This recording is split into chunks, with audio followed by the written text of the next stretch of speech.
লীলা পুরুষোত্তম শ্রীকৃষ্ণ। অষ্টম অধ্যায়। বিশ্বরূপ দর্শন। এই ঘটনার পরে বসুদেব তাদের কুলপুরোহিত গর্গমুনিকে জ্যোতিষ বিচারের মাধ্যমে কৃষ্ণের ভবিষ্যৎ গণনা করার জন্য নন্দ মহারাজের গৃহে পাঠালেন। গর্গমুনি ছিলেন একজন মহান ঋষি এবং কঠোর তপস্বী। তিনি ছিলেন যদুবংশীয় পুরোহিত। গর্গমুনিকে তার গৃহে আসতে দেখে নন্দ মহারাজ তৎক্ষণাৎ উঠে দাঁড়িয়ে করজোড়ে তাকে অভিবাদন করলেন এবং শ্রদ্ধাবনত চিত্তে প্রণতি জানালেন। ভগবানের থেকে অভিন্ন জ্ঞানে তিনি গর্গমুনিকে অভ্যর্থনা জানালেন। তিনি তাকে সুন্দর আসনে উপবেশন করতে দিলেন এবং বিনীতভাবে তাকে বললেন, হে মণিবর, আপনি পূর্ণ অর্থাৎ ভগবত ভক্তির প্রভাবে পূর্ণ কাম। অতএব আপনার প্রীতির জন্য আমি যে কি করব তা বুঝতে পারছি না। হে ভগবান, আপনার মতো মহাজনেরা যে নিজের আশ্রম পরিত্যাগ করে অন্যত্র গমন করেন তা কেবল আমার মতো দীনচিত্ত গৃহব্রত মানুষের পরম মঙ্গল সাধনের জন্য। তাছাড়া আর অন্য কোনো কারণ নেই। প্রকৃতপক্ষে সাধু বা ব্রাহ্মণদের গৃহস্থদের গৃহে যাওয়ার কোনোই প্রয়োজন নেই। গৃহস্থরা সাধারণত বিষয়ের চিন্তাতেই মগ্ন থাকে, তাই পারমার্থিক বিষয়ে তাদের বিশেষ কোনো অনুরাগ দেখা যায় না। কেউ যদি প্রশ্ন করে গৃহস্থরা তত্ত্বজ্ঞান লাভ করার জন্য সাধু বা ব্রাহ্মণদের কাছে যান না কেন, তার উত্তরে বলা হয়েছে যে গৃহস্থরা অত্যন্ত সংকীর্ণ চেতা। সাধারণত তারা মনে করে যে তাদের পারিবারিক কর্তব্যগুলি হচ্ছে মুখ্য এবং আত্মজ্ঞান লাভ করার কার্যটি হচ্ছে গৌণ। তাই তাদের এই দুর্দশাগ্রস্ত অবস্থা থেকে উদ্ধার করার জন্য কৃপা পরবশ হয়েই কেবল সাধু এবং মহাত্মারা গৃহস্থদের গৃহে যান। নন্দ মহারাজ জানতেন যে গর্গমুনি ছিলেন জ্যোতিষ শাস্ত্রে সর্বতোভাবে অভিজ্ঞ একজন মহামুনি। জ্যোতিষ শাস্ত্রের দ্বারা অতীন্দ্রিয় বস্তু সম্বন্ধেও জ্ঞান লাভ করা যায়। এই শাস্ত্রের বলে পূর্বজন্মকৃত কর্ম এবং বর্তমান জন্মের সেই কর্মের ভাবী ফল জানতে পারা যায় এবং অতি স্পষ্টভাবে ভবিষ্যৎ দর্শন করা যায়। এই শাস্ত্রে গর্গমুনির গভীর পাণ্ডিত্য ছিল।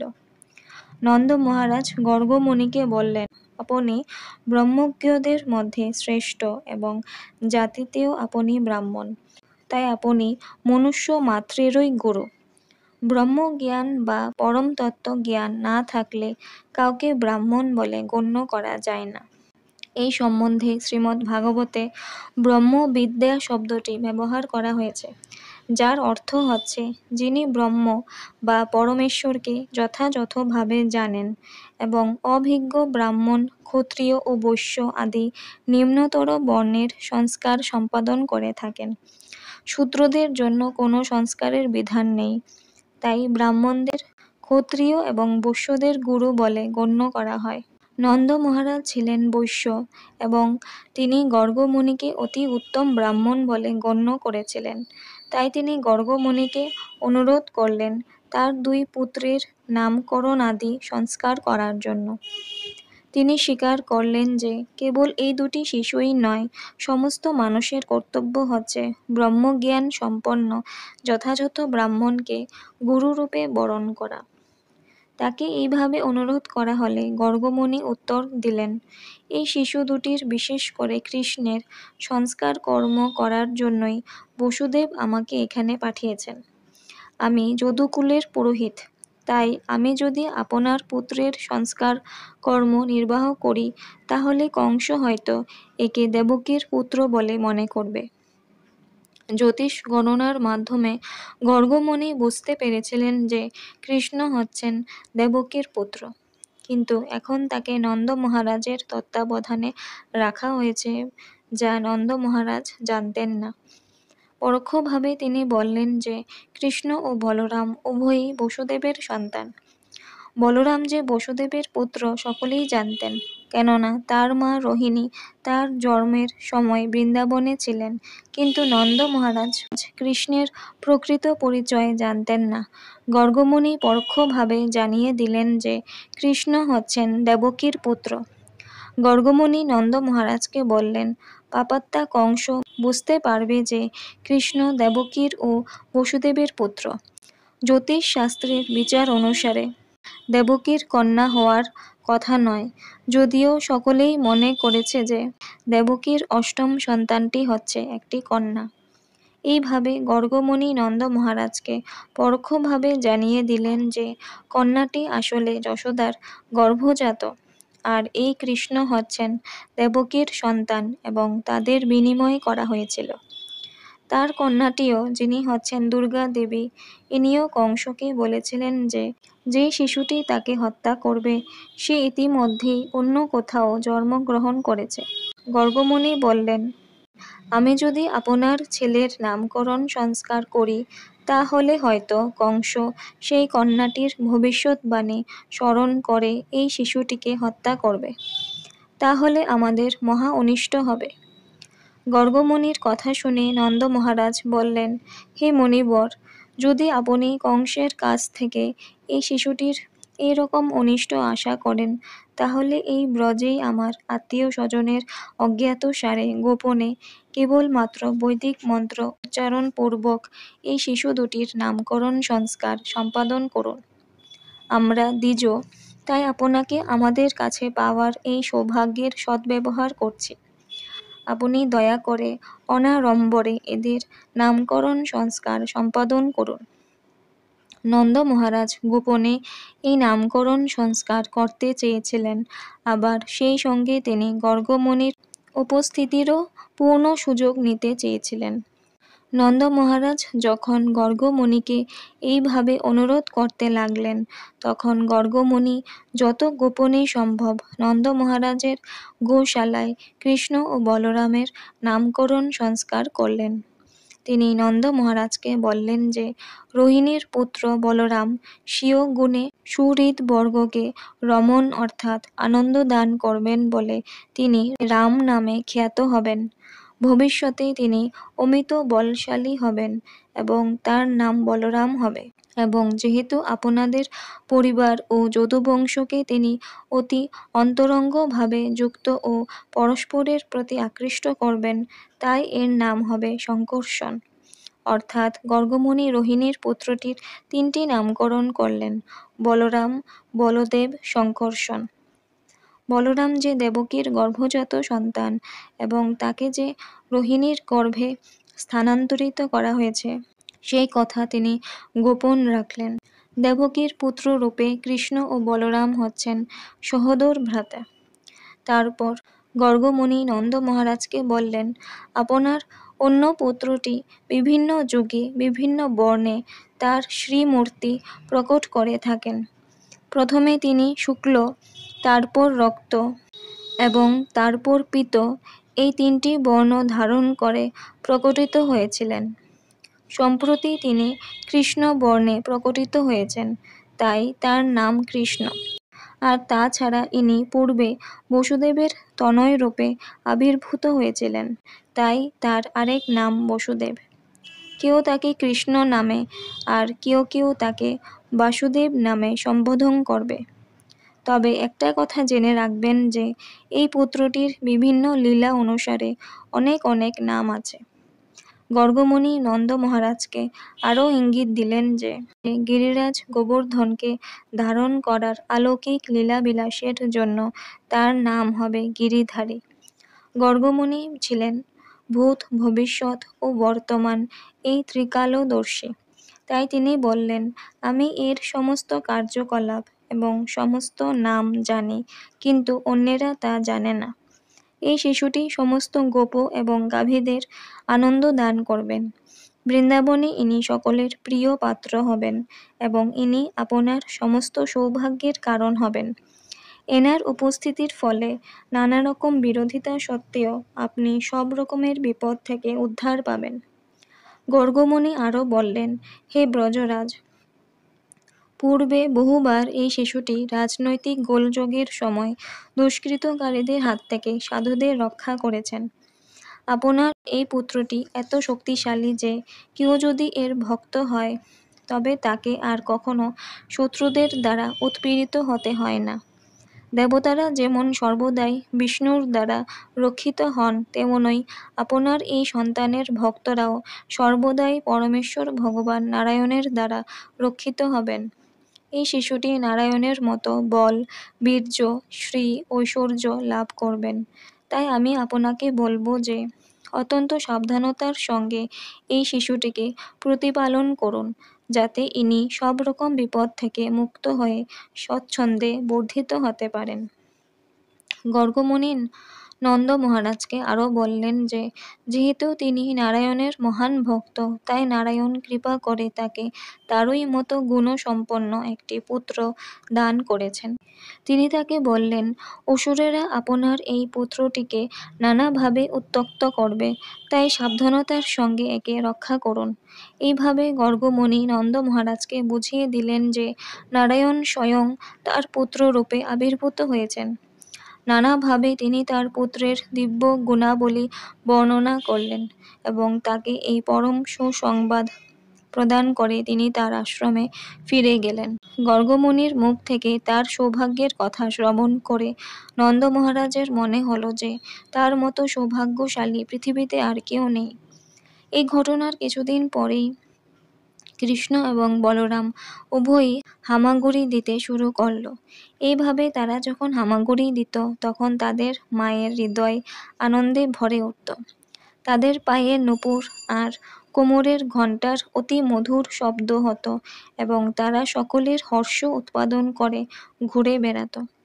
মাঝে মাঝে সাধারণ শিশুর মতো তারা ভীতত্রস্ত হয়ে পড়ত এবং ত্বরিত গতিতে তাদের মায়েদের আশ্রয়ে ফিরে যেত। কখনো কখনো তারা বৃন্দাবনের কাদা মাটিতে গড়াগড়ি দিয়ে সারা গায়ে মাটি আর কাদা মেখে আসত।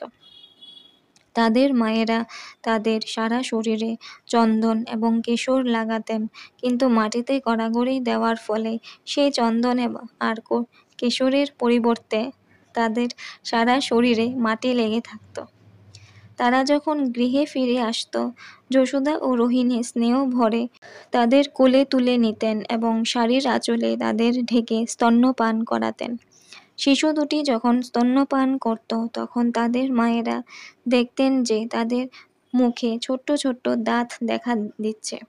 এইভাবে তাদের শিশুদের বর্ধিত হতে দেখে তারা আনন্দে আত্মহারা হয়ে পড়তেন। কখনো কখনো দুষ্টু শিশু দুটি হামাগুড়ি দিতে দিতে গোশালায় গিয়ে উপস্থিত হতো এবং বাছুরের লেজ ধরে উঠে দাঁড়াতো। এইভাবে আচমকা ভয় পেয়ে সেই বাছুরেরা তাদের দুজনকে আকর্ষণ করে ইতস্ততা ছোটাছুটি করত। সেই মজা দেখবার জন্য যশোদা এবং রোহিণী ব্রজ স্ত্রীদের ডেকে আনতেন। ব্রজ স্ত্রীরা গৃহকর্ম পরিত্যাগ করে ওই সমস্ত লীলা দর্শন করে পরম আনন্দে মগ্ন হতেন এবং উচ্চ স্বরে হাসতেন। কৃষ্ণ এবং বলরাম উভয়ই এত চঞ্চল ছিল যে তাদের মা যশোদা ও রোহিণী গৃহকাজে ব্যস্ত থাকা সত্ত্বেও গরু, ষাঁড়, বানর, জল, আগুন এবং পাখি থেকে তাদের রক্ষা করার চেষ্টা করতেন।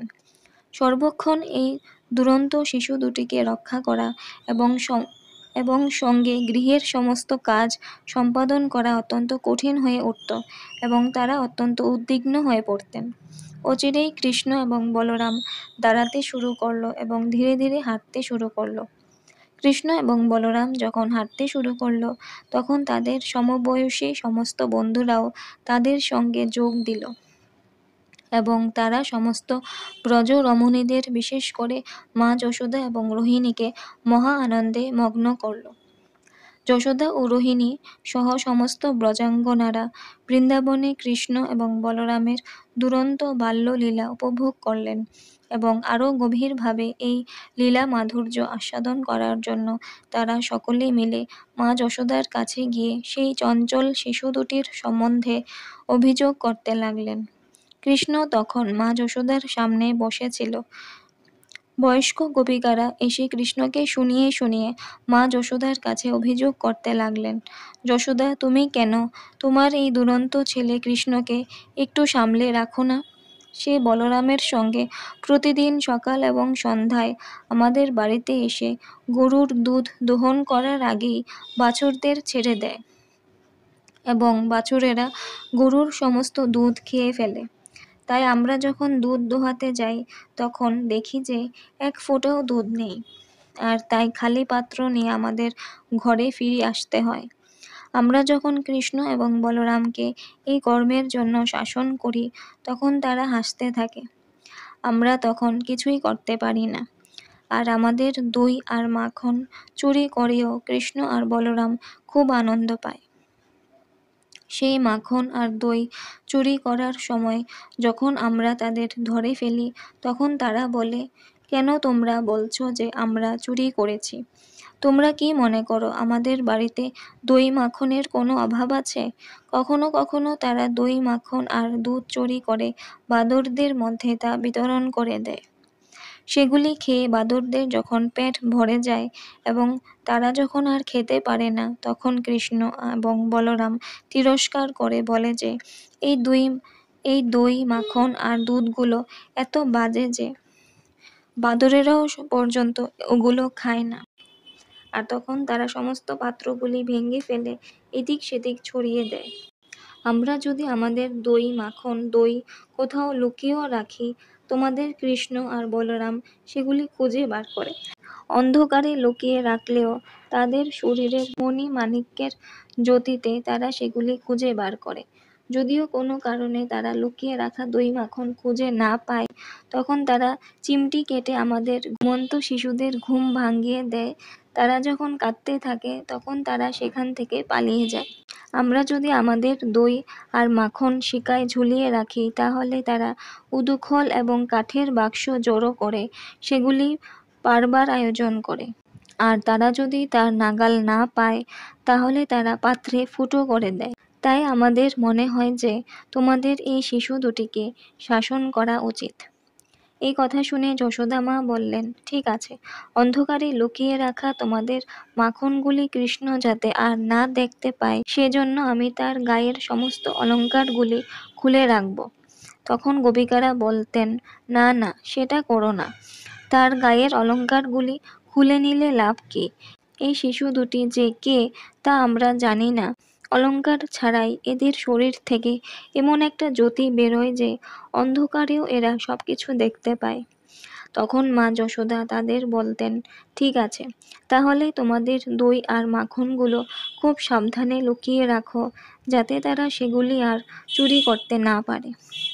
গোপিকারা উত্তর দিতেন, হ্যাঁ, আমরা তো তাই করি, কিন্তু অনেক সময় আমরা গৃহকাজে এত ব্যস্ত থাকি যে এই দুরন্ত শিশু দুটি আমাদের বাড়িতে ঢুকে সব কিছু লণ্ডভণ্ড করে দেয়। কখনো যদি আবার আমরা তাদের ওরে চোর বলে তিরস্কার করি তখন কৃষ্ণ তুমি চোর, আমি হচ্ছি আসল গৃহস্বামী বলে প্রগল্ভতা প্রকাশ করে। কখনো তারা আমাদের সুপরিষ্কৃত ঘরের মেঝেতে প্রস্রাব করে দেয় এবং থুতু ফেলে। তোমার এই ছেলেটিকে এখন দেখো। এই সমস্ত অভিযোগগুলি সে শুনছে। সারাদিন ধরে তারা আমাদের দই আর মাখন চুরি করার আয়োজন করে, আর এখন তোমাদের কাছে শান্তশিষ্ট সাধুর মতো বসে আছে। তার মুখের দিকে একবার তাকিয়ে দেখো। মা যশোদা তার পুত্রের বিরুদ্ধে এই অভিযোগ শুনে যখন তাকে তিরস্কার করতে গেলেন তখন তিনি শ্রীকৃষ্ণের ভয়ভীত মুখের দিকে তাকিয়ে হেসে ফেললেন আর তাকে তিরস্কার করতে পারলেন না। আরেকদিন কৃষ্ণ ও বলরাম যখন তাদের বন্ধুদের সঙ্গে খেলা করছিল তখন বলরামের সঙ্গে সমস্ত ছেলেরা এসে মা যশোদাকে বললেন যে কৃষ্ণ মাটি খেয়েছে। সেই কথা শুনে মা যশোদা কৃষ্ণের হাত ধরে বললেন, কৃষ্ণ, তুমি কেন মাটি খেয়েছ? দেখো, তোমার সমস্ত বন্ধুরা, এমনকি তোমার বড় ভাই বলরামও এই জন্য তোমার বিরুদ্ধে অভিযোগ করছে। মায়ের ভয়ে ভীত হয়ে কৃষ্ণ বললেন, মা, আমি কখনো মাটি খাইনি। দাদা এবং এরা সকলে আমার বিরুদ্ধে মিথ্যা কথা বলছে। আজ খেলা করার সময় দাদা আমার উপর রাগ করে, আর তাই অন্য সমস্ত ছেলেদের সঙ্গে মিলিত হয়ে সে আমার বিরুদ্ধে এইভাবে মিথ্যা অভিযোগ করছে যাতে তুমি আমাকে তিরস্কার করো। তখন মা উত্তর দিলেন, ঠিক আছে, তুমি যদি মাটি না খেয়েই থাকো তাহলে তোমার মুখ খোলো, আমি দেখব। মা যশোদা যখন পরমেশ্বর ভগবান শ্রীকৃষ্ণকে এইভাবে আদেশ করলেন, তিনি তৎক্ষণাৎ একটা সাধারণ বালকের মতো তার মুখ হা করলেন। মা যশোদা তখন তার মুখের ভিতরে সমস্ত সৃষ্টি দেখতে পেলেন। তিনি তার মধ্যে স্থাবর, জঙ্গম, অন্তরিক, দিক, পর্বত, দ্বীপ, সমুদ্র, ভূতল, বায়ু, অগ্নি, চন্দ্র, তারকারাজি দেখতে পেলেন। চন্দ্র এবং তারকার সঙ্গে তিনি জল, আকাশ আদি পঞ্চমহাভূত, অহংকারজাত ভূত সমূহ, শব্দ, স্পর্শ আদি তন্মাত্র এবং প্রকৃতির তিনটি গুণ সত্য, রজ এবং তম দেখতে পেলেন। তিনি তার মুখের মধ্যে সমস্ত জীবদের দেখলেন। মহাকাল, স্বভাব, সংস্কার, কর্ম, চেতনা এবং চরাচর শরীর ভেদ যুক্ত এই বিচিত্র বিশ্ব দেখতে পেলেন। তিনি তার মুখের মধ্যে তার কোলে বসে স্তন্যপানরত কৃষ্ণকেও দেখতে পেলেন। তা দেখে তিনি অত্যন্ত ভীতা হয়ে ভাবতে লাগলেন, তিনি কি স্বপ্ন দেখছিলেন না আশ্চর্য কিছু দেখছিলেন। তারপরে তিনি ভাবলেন যে তিনি হয় স্বপ্ন দেখছিলেন অথবা পরমেশ্বর ভগবানের মায়ার খেলা দেখছিলেন।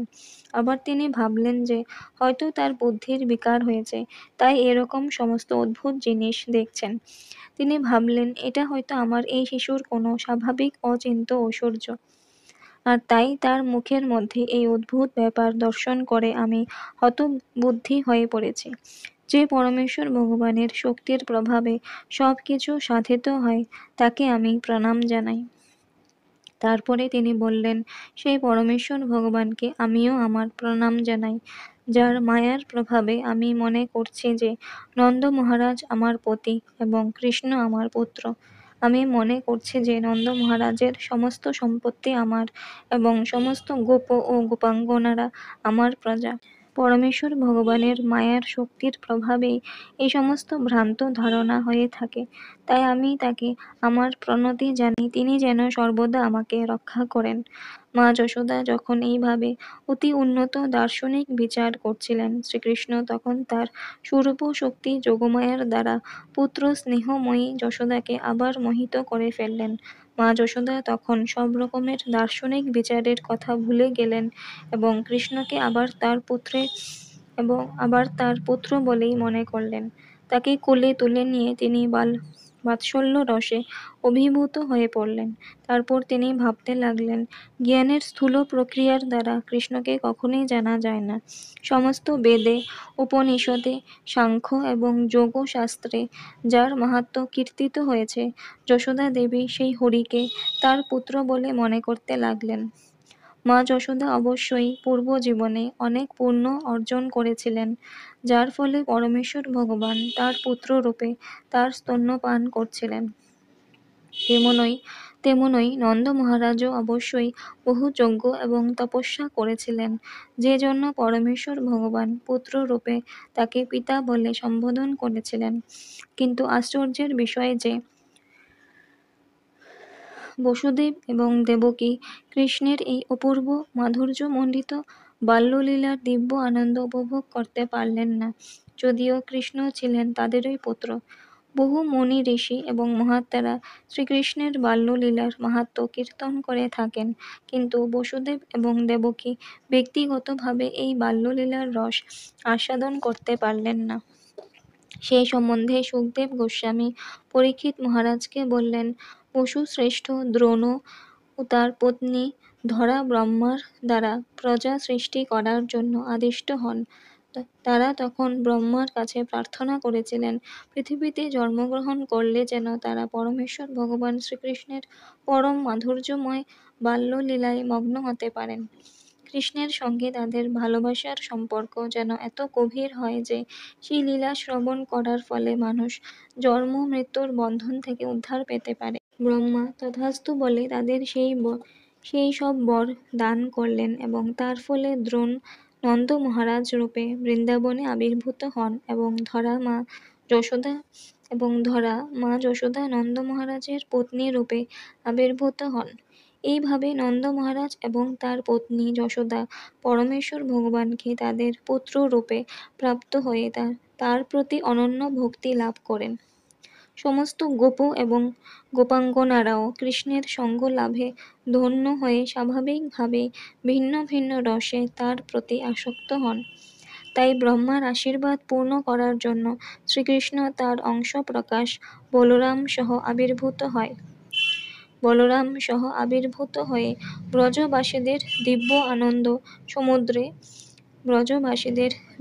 আনন্দ সমুদ্রে নিমজ্জিত করার জন্য তাদের বিবিধ বাল্যলীলা প্রকট করেন।